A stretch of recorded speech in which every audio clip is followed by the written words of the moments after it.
ജോത്സ്യന്റെ കുറിപ്പ് നേരിട്ട് കണ്ടാലേ നിനക്ക് മനസമാധാനാവുള്ളൂ എന്ന് എനിക്കറിയാം. 10 8 പൊരുത്ത. എത്ര കാത്തിരുന്ന അവൾക്ക് ഇങ്ങനെ ഒരു യോഗം ഒത്തുകിട്ടിയത്. നമ്മളെക്കാളും സന്തോഷത്തിലാണ് അവന്റെ വീട്ടുകാര്. നമ്മുടെ തറവാട്ടില് പന്തലിട്ട് കേമുമായിട്ട് തന്നെ നടത്തണം. എന്റെ ഒരു ആഗ്രഹ. തീയതി പെട്ടെന്ന് നിശ്ചയിച്ച പോയി വിളിക്കാനും എഴുത്തയക്കാനും ഒക്കെ ഒരു സൗകര്യമായിരുന്നു. പിന്നെ അറിയിച്ചില്ല, നേരാമണ്ണം വിളിച്ചില്ല എന്ന പരാതി ആരുടെ ഭാഗത്തുനിന്നും ഉണ്ടാവാൻ പാടില്ല. സത്യം പറയാലോ, ഇപ്പോഴാ ഞാൻ നിന്നിലൊരു അമ്മയെ കാണുന്നത്. ഈ ഒരു മുഹൂർത്തത്തിന് വേണ്ടി അത്രയ്ക്കേറെ ഞാൻ പ്രാർത്ഥിച്ചിട്ടുണ്ട്. ഇനി എല്ലാം ഈശ്വരന്മാര് കാത്തോളൂ.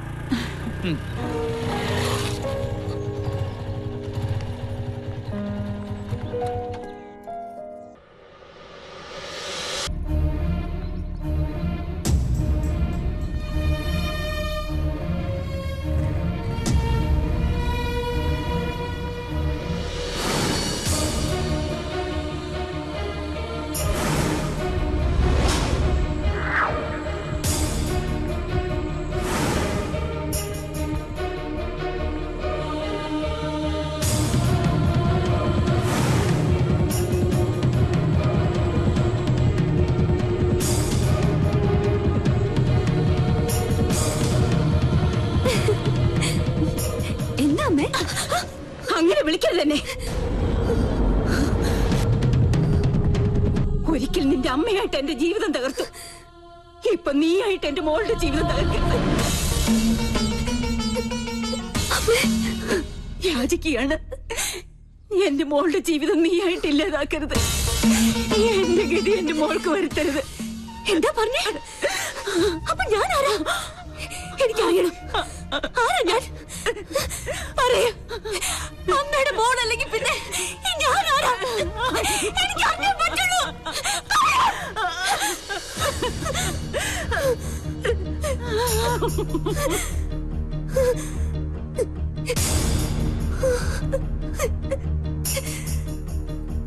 മോളെ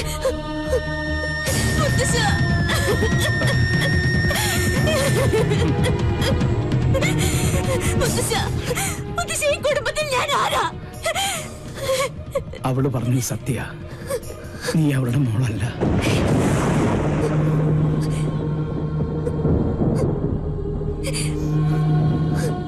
എന്നെങ്കിലും നീ അറിഞ്ഞിരിക്കേണ്ട ഒരു സത്യം മനഃപൂർവ്വം നിന്നിൽ നിന്ന് മൂടി വെക്കുകയായിരുന്നു. നിന്റെ അച്ഛനു വേണ്ടി, എന്റെ മോനു വേണ്ടി, അവളുടെ ഭർത്താവിന് വേണ്ടി. അന്ന് നിന്റെ അച്ഛൻ പൂനെയിലായിരുന്നു, രാജലക്ഷ്മി ഡൽഹിയിൽ.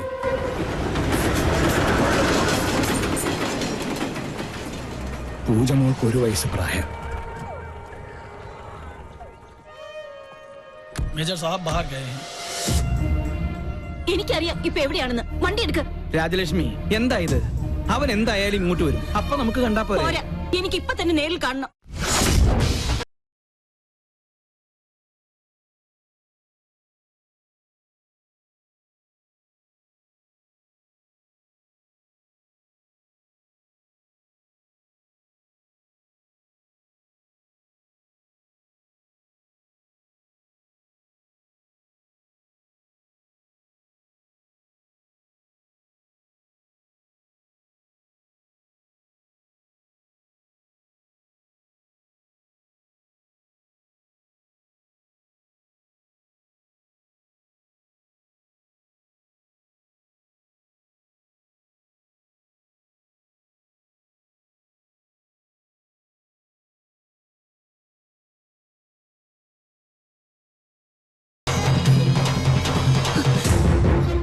അതുകൊണ്ട് പലതും കേട്ടു. സ്വന്തം ഭർത്താവിന്റെ രഹസ്യബന്ധം നേരിൽ കണ്ടു തന്നെ വിശ്വസിക്കണമെന്ന് തോന്നി. തൃപ്തിയായി. വേണ്ട, ഈ നിമിഷം മുതൽ നമ്മൾ തമ്മിലുള്ള എല്ലാ ബന്ധവും തീർന്നു. പക്ഷെ എന്നെയും എന്റെ മോളെയും വഞ്ചിച്ച് നിങ്ങളെ സുഖമായി ജീവിക്കാൻ ഞാൻ അനുവദിക്കില്ല. ഞങ്ങളുടെ ശവം കൂടി നിങ്ങൾ കാണേണ്ടി വരും. അതെ, ദൈവ സത്യമായിട്ട് ഞാൻ പറയാ, ആ കടുങ്കൈ ഞാൻ ചെയ്യും. എന്തിനാടാ ആ പാവത്തിനോട് ഈ ദ്രോഹം ചെയ്തത്? അച്ഛാ വേണ്ട, അവള് പറഞ്ഞതുപോലെ ഈ നിമിഷം മുതൽ എനിക്ക് ഇങ്ങനൊരു മകനില്ല. वो औरत तुम्हारी पत्नी है क्या? यूं तुम दोनों ने मिलकर उस बेचारे को धोखा दे दिया। क्या तुम पहले से ये बात जानती हो? बोलो, कहो। मैं जानती थी उस औरत के आंसू एक बच्चे को भी श्रापित कर देगा। तुमने हमारे कुल का नाम मिट्टी में मिला दिया।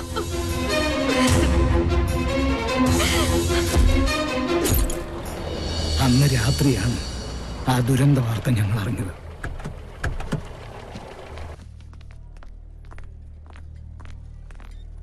നിന്റെ അമ്മയുടെ ജഡമായിരുന്നു പിന്നീട് ഞങ്ങൾ കണ്ടത്. ചെയ്ത തെറ്റിന്റെ ശിക്ഷ ഇരുവരും സ്വയം ഏറ്റെടുത്തു.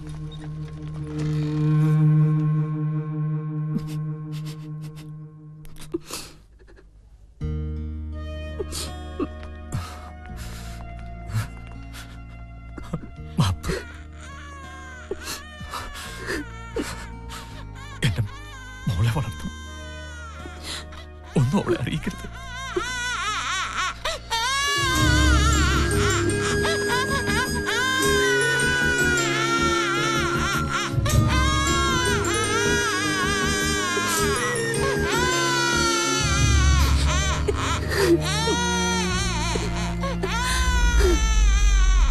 അന്ന് നെഞ്ചിലേറ്റിയതാ അവൾ നിന്നെ. പിറ്റേന്ന് നിന്റെ അച്ഛനും മരിച്ചു. സ്വന്തം മോളെ പോലെ ഒന്നും അറിയിക്കാതെ തന്നെ വളർത്തിയത്. ഒരു നിമിഷം അവള് വാവിട്ട് പറഞ്ഞുപോയി. അപ്പൊ ഈ വീട്ടില് ഞാൻ ആരുമല്ലേ? എന്താ നീ പറയണേ? നീ എത്ര വളർന്നാലും എന്റെ മോൻ അമ്മയെ ഏൽപ്പിച്ച ആ കൈക്കുഞ്ഞായിട്ട് നിന്നെ ഞങ്ങൾ കണ്ടിട്ടുള്ളൂ. അറിഞ്ഞു തന്നെയാ നിന്റെ എല്ലാ കുസൃതിത്തരങ്ങൾക്കും ഈ മുത്തച്ഛൻ കൂട്ടുനിന്നത്. സ്വന്തം മോളല്ല, എന്നിട്ടും എത്ര വാത്സല്യത്തിന് എന്നെ വളർത്തിയത്. അമ്മയെ എന്തുമാത്രം ഞാൻ വേദനിപ്പിച്ചിട്ടുണ്ട്. ഈ ഞാൻ കാരണമല്ലേ അമ്മയുടെ ജീവിതം പോലും ഇങ്ങനെയായത്? അല്ല, ഒരർത്ഥത്തിൽ പറഞ്ഞ രാജലക്ഷ്മിയുടെ ജീവിതം തകർത്തത് ഈ ഞാനാ.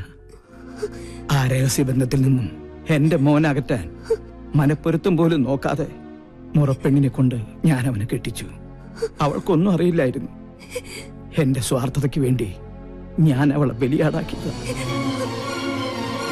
ഈ മുത്തച്ഛന് ഒരു പ്രായശ്ചിത്തം ചെയ്യണം നിന്നിലൂടെ. അവൾ പൂജമോൾക്ക് വേണ്ടി ഒരുപാട് ആശിച്ചുപോയി. നാട്ടിൽ ചെന്ന് ഞാനും വാക്കുകൊടുത്തു, ഈ കല്യാണം തന്നെ നടക്കട്ടെ. സഞ്ജയനോട് വല്ല മോഹവും മനസ്സിൽ തോന്നിയിട്ടുണ്ടെങ്കിൽ എന്റെ മോൾ അത് മറക്കണം. ഈ മുത്തച്ഛന്റെ ഒരു അപേക്ഷയാണ്.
മോളെ, ഞാൻ എല്ലാം മുത്തശ്ശൻ പറഞ്ഞു. ഒരപേക്ഷയേ ഉള്ളൂ. ഞാൻ അമ്മയുടെ മോളല്ലെന്ന സത്യം പൂജ അറിയരുത്.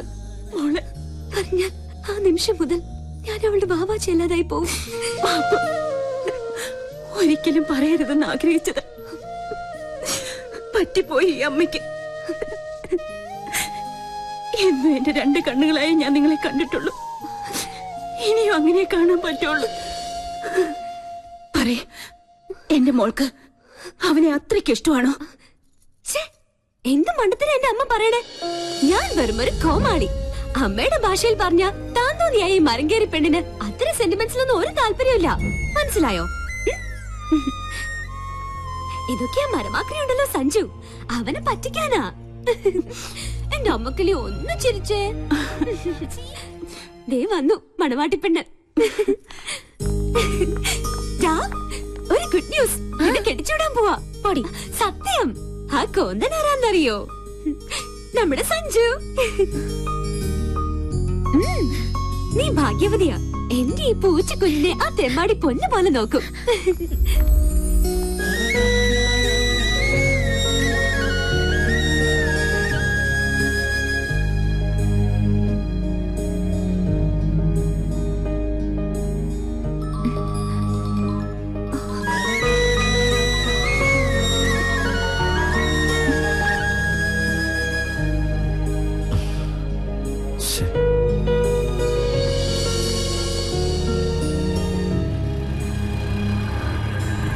എന്തായി കിട്ടിയോ?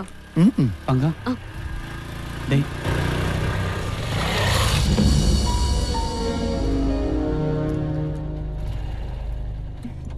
Hi lieutenant commander, how are U?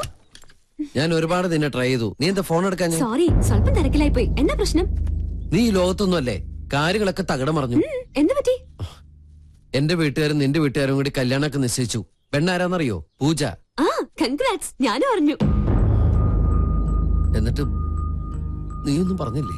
എന്ത് പറയാൻ? അല്ല, നമ്മള് തമ്മില് ഇഷ്ടമാണെന്നുള്ള കാര്യം. ആണോ? എന്ന് നീ വിശ്വസിച്ചു. അപ്പൊ എന്റെ ദൗത്യം സക്സസ്. ഓർമ്മയുണ്ടോ നിന്റെ ആ എൻട്രി? അന്ന് ഈ യൂണിറ്റ് അംഗങ്ങളുടെ മുമ്പിൽ നിന്ന് എന്നെ തട്ടിക്കൊണ്ടുപോയി മണ്ടൻ കിരീടണിയിച്ച് നീ ഹീറോയിസം കാണിച്ചു. അതെ, കടുവായ പിടിച്ച പഴയ കിടുവ മറക്കാൻ പറ്റുമോ? അന്ന് ഞാൻ ചാലഞ്ച് ചെയ്തതായിരുന്നു, ഇതേ യൂണിറ്റ് അംഗങ്ങളുടെ മുമ്പിൽ നിന്നെ ഒന്ന് ഫോൺ ആക്കണമെന്ന്. അത് സാധിച്ചു. അല്ല, മനസ്സിലായില്ല. സത്യത്തിൽ ഇവിടെ എന്താണ് സംഭവിച്ചത്? അത് ഞങ്ങൾ തമ്മിലുള്ളൊരു സീക്രട്ട് പ്ലേയാ. ഏയ്, മത്സരത്തിൽ കോംപ്ലക്സ് പാടില്ല. ഫോൺ ആയത് സമ്മതിക്കാൻ എന്താ എത്ര മടി?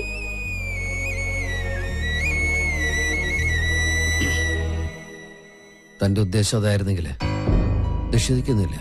Okay, now I am a fool. തോൽവി ഞാൻ സമ്മതിച്ചിരിക്കുന്നു. തന്റെ പ്രോഗ്രാം നടക്കട്ടെ. അല്ല, എന്റെ തിരുമണ്ടലുള്ള സമ്മാനങ്ങൾ വേണ്ടേ?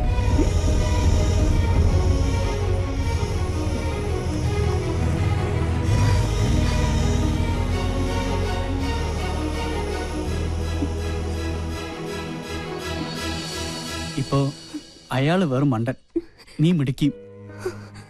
ഇതാണ് യഥാർത്ഥ പിങ്കീഷോ. നന്നായിട്ടുണ്ട്. പൂജയുടെ കല്യാണം നടക്കണം. ആ ഒരു ലക്ഷ്യം മാത്രമേ ഇപ്പൊ എന്റെ മനസ്സിലുള്ളൂ. നീ കരുതുന്നുണ്ടോ നിന്റെ ഈ പ്രകടനങ്ങളൊക്കെ അയാള് പൂർണ്ണമായും വിശ്വസിച്ചു? അത്രയ്ക്ക് മണ്ടനല്ല അയാള്. പക്ഷേ എങ്ങനെയെങ്കിലും അവനത് വിശ്വസിപ്പിച്ചേ പറ്റൂ. ഇനി നിനക്ക് എന്നെ സഹായിക്കാൻ കഴിയുള്ളൂ. ഞാൻ നിന്റെ പെണ്ണാണെന്ന് നീ അവനോടൊരു കള്ളം പറയണം. അങ്ങനെ ഒരു കള്ളം പറഞ്ഞ് ബലിപ്പിച്ചാലേ അവനത് വിശ്വസിക്കത്തുള്ളൂ. പ്ലീസ്, എനിക്ക് വേണ്ടി നീ അത് പറയണം. ശരിയാ, പഴമക്കാർ പറയുന്ന പോലെ 1000 കള്ളം പറഞ്ഞാൽ ഒരു കല്യാണം നടക്കണമെന്നാ പറയാം. ആ, ലൊക്കേഷനിൽ വന്നപ്പോ സംസാരിക്കാൻ പറ്റിയില്ല. അവള് കാണിച്ച് പ്രേമവും നടവൊക്കെ ഞാൻ കൂടെ അറിഞ്ഞോണ്ടായിരുന്നു. പക്ഷെ സാറ് അത് തെറ്റിദ്ധരിച്ചു. ഒരു തെറ്റിദ്ധാരണ. ലിവിറ്റ്. ഞാൻ അപ്പോഴേ അത് മറന്നു. ഇരുമ്പ് വളയ്ക്കാൻ അത്രയ്ക്ക് പാടില്ല, പക്ഷെ ഒരു പെണ്ണിനെ വളച്ചെടുക്കാനാ, പ്രത്യേകിച്ച് എന്നെ പോലെ ഒരാൾക്ക്. അതെ, ഇപ്പൊ എന്റെ പെണ്ണാ അവള്. ഞങ്ങള് തമ്മിൽ അത്രയ്ക്ക് ഇഷ്ടത്തില്ല. സോറി, എനിക്കത് അറിയില്ലായിരുന്നു. Anyway, you are lucky. ഇത് മാത്രം പോരാ. പിന്നെ പൂജയുടെ കല്യാണം നടന്നാലേ ഞങ്ങളുടെ വിവാഹം നടക്കുള്ളൂ. എന്റെ മുമ്പിൽ അവൾ വെച്ച ഒരേ ഒരു കണ്ടീഷൻ അത് മാത്രം. സാറ് ഞങ്ങളെ സഹായിച്ചേ പറ്റുള്ളൂ. Excuse me. ഹലോ. ആ, ഒരുവിധം ലീവ് ഒപ്പിച്ചെടുത്തു. ഇപ്പൊ തന്നെ പുറപ്പെടും. കണ്ടില്ലേ, കല്യാണത്തിന് എന്നെക്കാൾ തിടുക്കം എന്റെ വീട്ടുകാർക്ക്. പൂജയുമായുള്ള വിവാഹത്തിന് അവർ തീയതി വരെ ഉറപ്പിച്ചു കഴിഞ്ഞു. എന്ത് നമ്മൾ ആഗ്രഹിച്ചാലും ദൈവം നിശ്ചയിച്ച പോലെ നടക്കുള്ളൂ. അത് നല്ലതിനാവും. എന്തായാലും തന്നെ സമ്മതിച്ചിരിക്കുന്നു. ഒരു തുക്കട ക്യാമറയും തൂക്കി നല്ലൊരു പെൺകുട്ടി ഒപ്പിച്ചെടുത്തില്ലേ? Anyway, congrats. Happy journey. Thank you. ഒടുവിൽ അവരുടെ കോമഡി ഷോയിലെ അവസാന ഭാഗം പോലെ ആ മണ്ടൻ കിരീടം നീ സ്വയം അണിഞ്ഞു എനിക്ക് വേണ്ടി.